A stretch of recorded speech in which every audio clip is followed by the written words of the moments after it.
Magandang umaga po sa inyong lahat.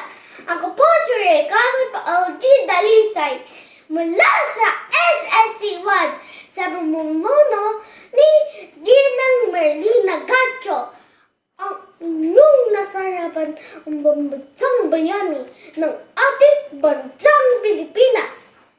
Ako si Dr. Jose Rizal na may lubos ding pagmamahal sa ating wika, ang wikang mapagpalaya, at naway hindi ninyo pati kinakalimutan ang aking kanagang. Ang hindi magmahal sa sariling wika ay higit pa sa hayop at malansang isda. Muli, ako po si Ricardo Paog Dalisay mula sa SSC1.